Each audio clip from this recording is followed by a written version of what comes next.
नमस्कार दोस्तों, आज के इस वीडियो के अंदर हम जो बीजी की सीरीज चल रही थी, बीजी के वीडियो चल रहे थे, उसके आगे का वीडियो देखते हैं। पिछले वीडियो में हमने टोटल 34 एंट्रियाँ कर चुके थे, जिसके अंदर लॉस दिखा रहा था। आज के इस वीडियो के अंदर हम बाकी की एंट्रियाँ करके प्रॉफिट के अंदर कैसे आप बैलेंस शीट बना सकते हो, चलिए आज देख लेते हैं।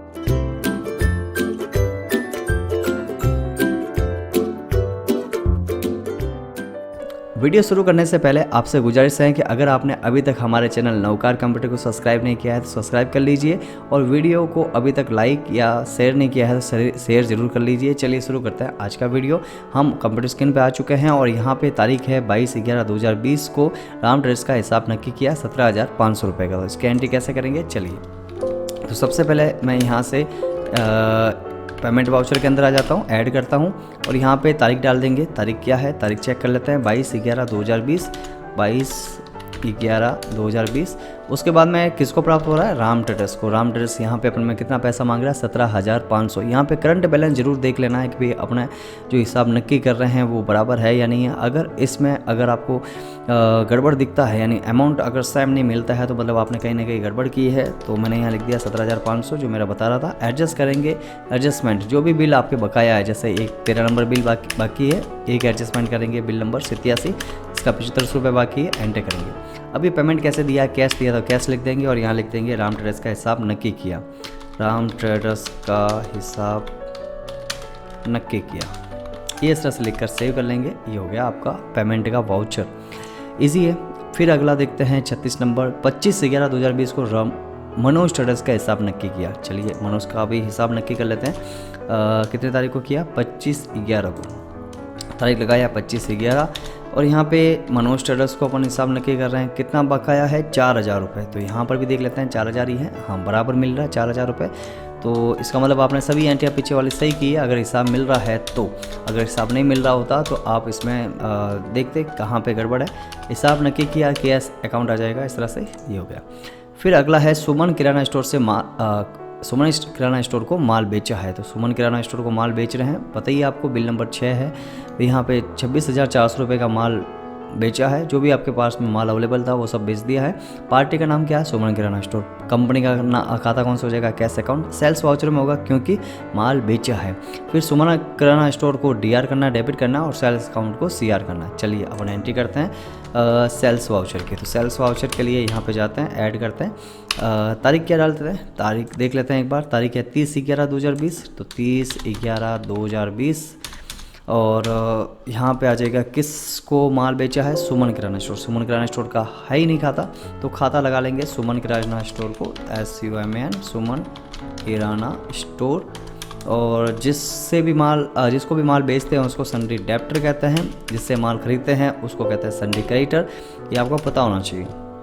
फिर क्या माल आपने बेचा है उसके देख लेते हैं। सबसे पहले बासमती राइस 190 kg 60 रुपये के भाव से। तो यहाँ मैंने लिखा बासमती राइस 190। यहाँ पे नीचे आप देख सकते हैं स्टॉक भी बता रहा है कि आपके पास में करंट स्टॉक कितना है, यानी कितना माल पड़ा है। अगर आपने 200 kg बेच दिया तो 10 kg नेगेटिव में बताएगा, इसलिए अच्छी तरह से ध्यान से आपको देखना है। 60 रुपये के भाव से। अगला जो आइटम है वो देख लेते हैं, कोकोनट ऑयल है। कोकोनट लिखा, कितना kg बेचा है, 25 kg ही अवेलेबल है, तो पूरा माल बेच दिया इसको। भाव क्या है, भाव चेक कर लेते हैं, 80 है या 100 रुपये है, 120 रुपये भाव है। ठीक है, कितना भाव है, 120 रुपये, तो मैंने 120 लिखा।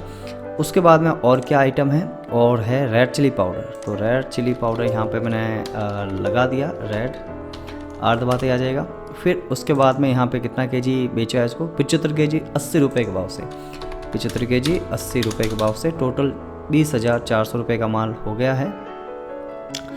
और उसके साथ में एक सेकंड थोड़ा देख लेते हैं, 190 60 रुपये के भाव से, 25 kg 120 रुपये का। सोयाबीन मैंने लिया नहीं है तो सोयाबीन भी ले लेते हैं। सोयाबीन यहाँ पे लिखा हुआ है 100 kg, तो सोयाबीन 100 kg है 60 रुपये के भाव से।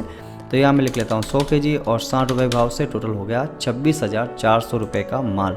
तो यहाँ पर 26,400 रुपये का माल बराबर आ रहा है। यहाँ मैं F2 करके आगे बढ़ जाता हूँ, एंटर करूँगा सेव।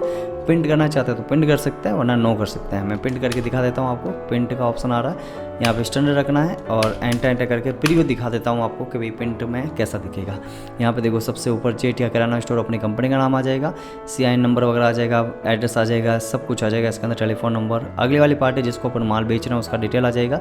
यहाँ पे ये देख सकते हैं पूरा बिल, ठीक है। तो यहाँ पे पूरा बिल आ गया। इसको प्रिंट आउट निकालना है तो इस प्रिंट पे क्लिक करना है, और अगर सेव करना डॉक्यूमेंट के रूप में तो यहाँ सेव करके भी रख सकते हैं। मैं जैसे यहाँ सेव कर रहा हूँ डेस्कटॉप के ऊपर, डेस्कटॉप पे गए, यहाँ पे नाम लिखा फाइल का, बिल नंबर मैंने लगा दिया, जैसे बिल नंबर ये 06 है तो बिल 06 लिख दिया।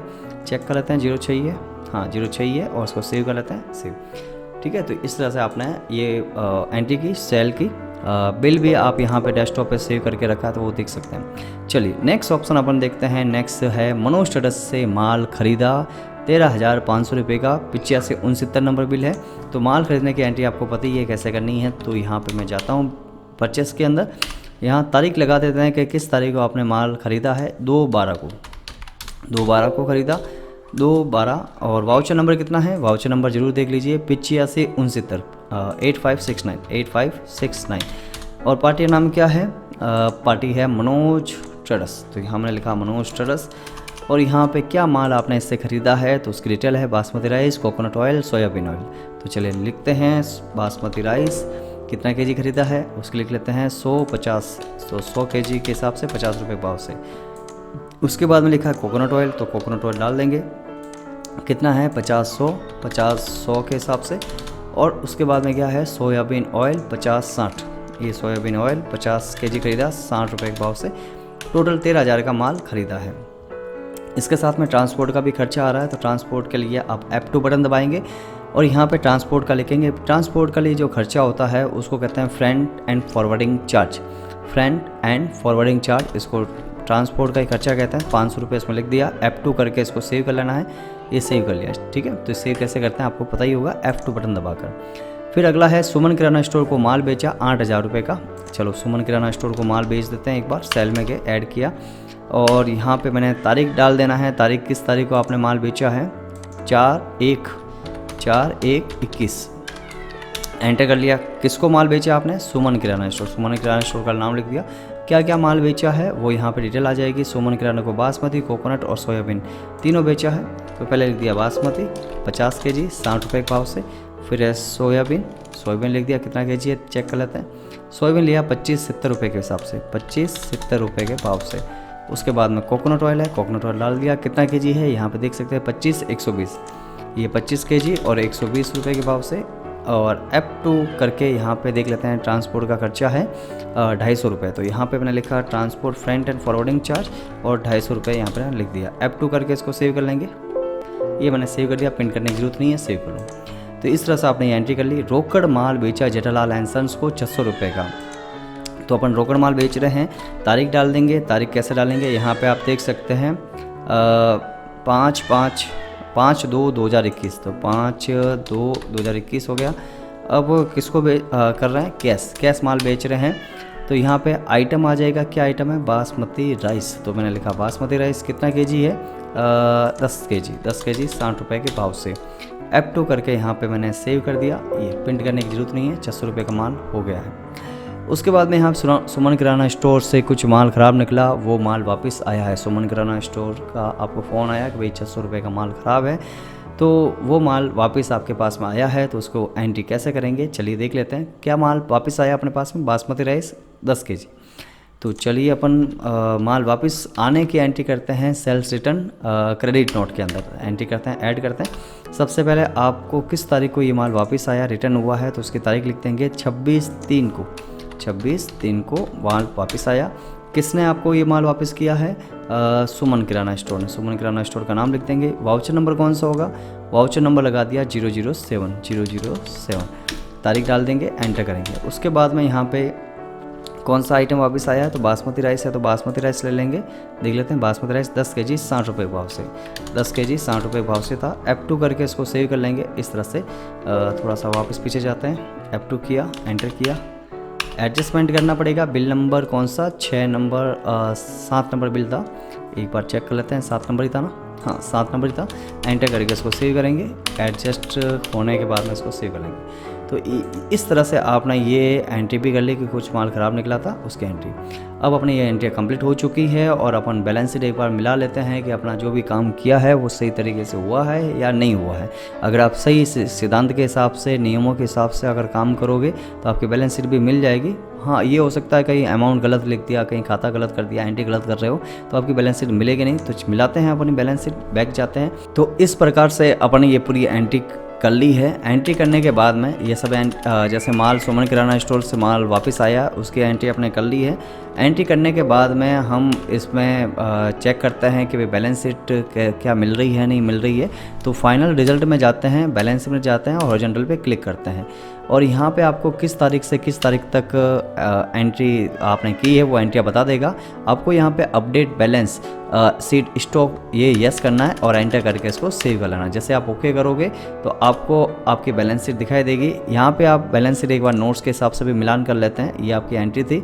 एंट्री करने के बाद में यहाँ पे आप बैलेंस शीट देख सकते हैं कि भी मिल रही है या नहीं मिल रही है, देखते हैं। जैसे यहाँ पे मैंने ये छोटा किया तो यहाँ पे प्रॉफिट एंड लॉस आपको 3,800 रुपये दिखाई दे रहा है। यहाँ पर भी है। कैपिटल अकाउंट यहाँ पे 1,99,500 रुपये दिख रहा है और आपका जो करंट लाइबिलिटी है वो 13,500 रुपये आ रही है। और फिक्स लाइबिलिटी के अंदर यहाँ पे लिख रहा है 1,55,000 रुपये, 1,55,000 दिख रहा है और करंट एसेट्स कितनी है 61,800 रुपये, तो बराबर है। अब यहाँ पे मैं आपको प्रॉफिट एंड लॉस का भी खाता दिखा देता हूँ। जैसे एंटर करूँगा तो प्रॉफिट एंड लॉस दिखाई देगा और यहाँ पे प्रॉफिट एंड लॉस का भी अकाउंट आप देख सकते हैं। प्रॉफिट एंड लॉस भी मिलान करके देख लेते हैं कि बराबर मिल रहा है कि नहीं मिल रहा है। ओपनिंग स्टॉक आपका कुछ भी नहीं था, 0 है। परचेस कितना किया, परचेस यहाँ पे 52,500 रुपये है। एक्सपेंसेस कितना है 1,000 रुपये, 1,000 रुपये दिख रहा है और ग्रॉस प्रॉफिट कितना है 9,750 दिख रहा है। क्लोजिंग स्टॉक कितना है 6500, सेल कितनी है 55,750 और इनकम कितनी है डायरेक्ट इनकम वो 1,000 रुपये है। इस तरह से टोटल 63,250 यहाँ पर भी मिलान कर रहा है। और यहाँ पे आप एक्सपेंसेस देख सकते हैं 6,450 3,800 रुपये आपका नेट प्रॉफिट दिखा रहा है। तो इस तरह से आपने देखा कि किस तरह से हमने बैलेंस शीट भी मिलाकर देखी है, बैलेंस शीट भी हो गई है। चलिए आगे का अपन देख लेते हैं जीएसटी क्या होता है। जीएसटी के बारे में आज इस वीडियो में समझेंगे। जीएसटी का फुल फॉर्म क्या होता है, जीएसटी का यूज़ कैसे करते हैं, आज के इस वीडियो में हम पूरा का पूरा समझेंगे।